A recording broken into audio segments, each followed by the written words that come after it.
80세의 인숙 씨는 아침 햇살이 살포시 내려앉는 창가에 앉아 쓸쓸한 표정으로 창밖을 바라보고 있었습니다. 젊었을 때는 남편과 함께 이 작은 아파트에서 매일같이 분주하게 지냈지만 남편이 세상을 떠나고 난 뒤부터는 모든 것이 달라진 듯했습니다.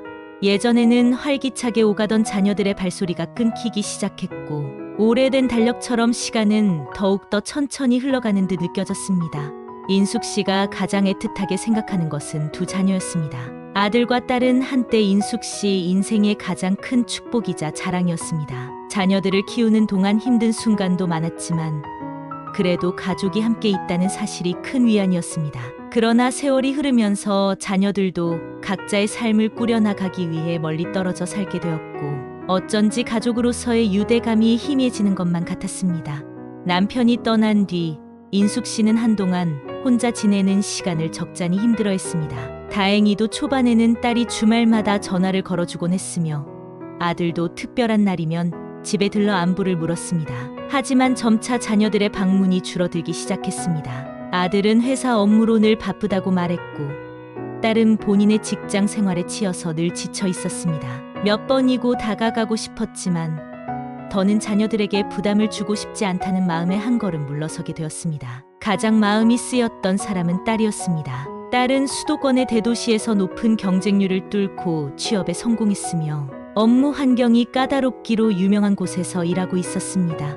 한창 회사에서 역량을 인정받아야 하는 시기인지라 주말에도 야근을 하거나 회의 자료를 준비해야 하는 날이 많았습니다.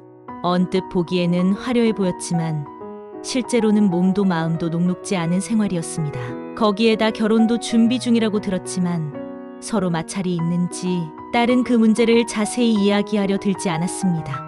혹시나 인숙 씨가 딸을 더 걱정하게 만들까 일부러 거리감을 두는 듯 보였습니다. 어느 날 인숙 씨는 몸이 영 편치 않아 병원에 다녀오던 참이었습니다. 의사에게서 가벼운 치료가 필요하지만 여러 가지 생활 관리도 함께 해주셔야 합니다라는 말을 듣고 걱정이 크게 몰려왔습니다. 혼자 관리하기가 쉽지 않을 것 같아 큰맘 먹고 딸에게 전화를 걸었습니다. 딸은 전화를 받자마자 급하게 말했습니다. 엄마, 저 지금 회의가 곧 시작돼서요. 중요한 발표가 있는데 조금 이따 다시 전화 드릴게요. 그 후로 몇 시간이 지나도 딸에게서는 연락이 오지 않았습니다. 인숙 씨는 그날 밤 불편한 몸을 추스르며 속상한 마음에 잠을 설쳤습니다. 다음 날이 되어서야 겨우 딸의 전화가 걸려왔습니다. 딸은 피곤한 목소리로 엄마, 죄송해요. 요즘 제가 정신이 하나도 없어서라고 말했습니다. 인숙 씨는 차마 몸 상태가 좋지 않다는 이야기를 더 깊이 꺼내기가 어려웠습니다. 딸이 이미 힘들어 보였고 혹여나 자기가 짐이 될까 염려되었기 때문이었습니다. 그런데도 마음 한켠에는 서운함이 자리 잡았습니다. 그날 전화를 끊으며 인숙 씨는 내가 정말로 딸에게 짐이 되고 있는 건 아닐까 하는 생각을 떨칠 수 없었습니다. 그 즈음 아들은 회사 일이 바쁘면서도 집에 들르긴 했습니다. 아들은 인숙 씨에게 어머니, 제가 좀 더 일찍 왔어야 하는데 죄송합니다라고 말했지만 말뿐이었습니다. 며느리와도 의견이 맞지 않아 보였고 가족 모임에서조차 분위기가 어색했습니다. 그러던 어느 날 아들이 딸에게 전화를 걸어 어머니를 앞으로 누가 모셔야 할지를 두고 따지듯이 말하는 것을 인숙 씨가 우연히 듣게 되었습니다. 작은 목소리로 이야기하는 듯했지만 언성이 높아지면서 거실까지 소리가 퍼졌습니다. 이번엔 내가 좀 모셔가라. 나도 이젠 힘들다. 라는 말이 빤히 들렸습니다. 인숙 씨는 그 순간 가슴이 철렁 내려앉는 기분이었습니다. 인숙 씨는 한껏 무거워진 마음으로 방에 들어갔습니다. 그리고 그날 밤 한참 동안 남편의 사진을 바라보며 지난 세월을 떠올렸습니다.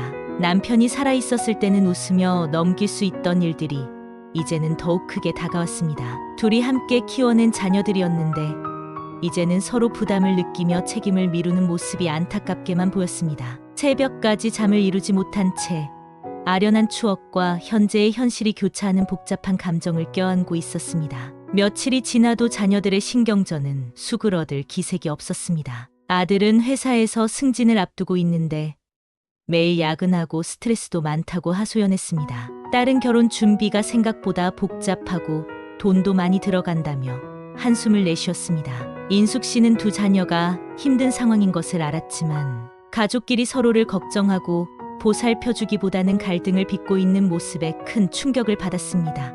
이제 나이가 들수록 자신의 존재가 더 큰 짐이 되는 건 아닐까 하는 자괴감이 깊어졌습니다. 결국 인숙 씨는 고민 끝에 요양원이라는 단어를 머릿속에 떠올렸습니다. 사실 그동안은 자녀들의 도움이 필요하더라도 집에서 편안히 지내고 싶은 마음이 더 컸습니다. 그러나 자녀들의 언쟁을 직접 들은 뒤로 마음이 급격히 바뀌었습니다. 더 이상 사랑하는 자녀들을 걱정시키거나 그들이 다투는 불씨가 되고 싶지 않았습니다. 스스로를 돌볼 방안을 모색해야겠다고 생각했습니다. 일단 요양원들에 대한 정보를 모으기 위해 인숙 씨는 주변 사람들에게 슬쩍 물어보았고 인터넷 검색도 해보았습니다. 가장 우선시했던 것은 시설의 환경과 의료 지원, 그리고 마음의 안정이었습니다.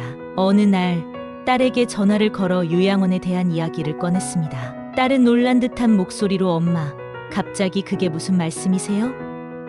제가 잘못했어요. 조금만 더 기다려주세요. 제가 조금 더 노력해 볼게요 라고 했습니다. 그러나 딸의 다급한 말투 너머로 느껴지는 것은 여유 없는 마음이었습니다. 인숙 씨는 그 순간 결심을 더욱 확고히 했습니다.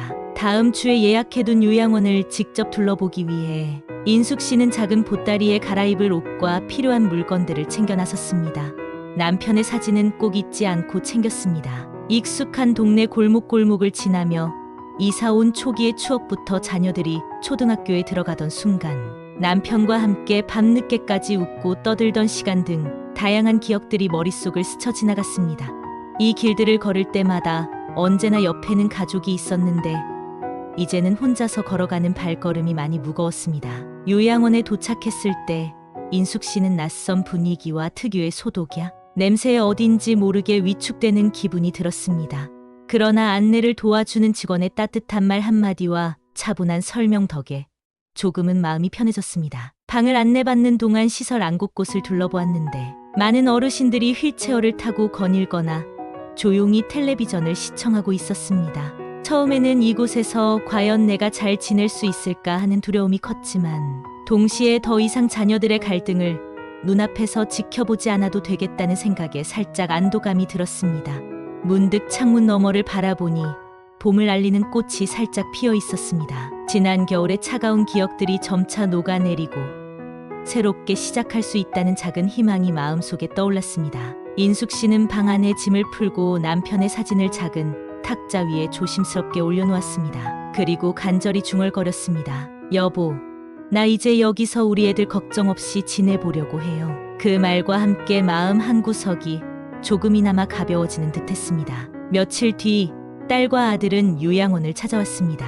딸은 미안한 표정으로 엄마, 정말 죄송해요. 제가 조금만 더 신경 썼더라면 이런 결정을 내리지 않으셨을 텐데라고 말했습니다. 아들도 같은 마음인지 부쩍 말수가 줄어들어 있었습니다. 인숙 씨는 자녀들의 사과를 받아들이면서도 이미 본인의 선택을 후회하지는 않기로 마음먹었습니다.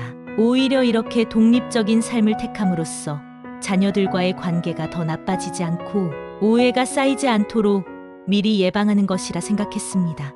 인숙 씨는 요양원 생활에 서서히 적응해 나가고 있습니다.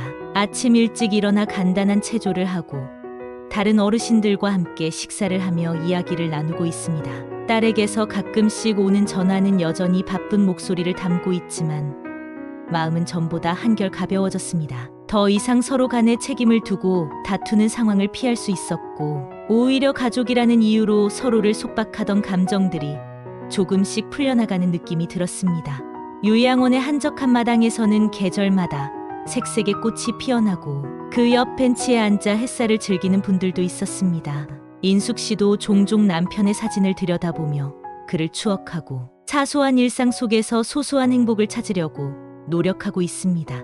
이제는 의무감이나 미안함보다는 스스로의 삶을 주체적으로 살아갈 수 있다는 작은 자부심이 더 커지고 있습니다. 그렇게 새롭게 시작된 요양원 생활이 완벽하게 만족스러운 것은 아니었지만 인숙 씨는 더 이상 자녀들 사이의 분쟁에 휘말리며 마음을 다치지 않아도 된다는 점에서 안도감을 느끼고 있었습니다.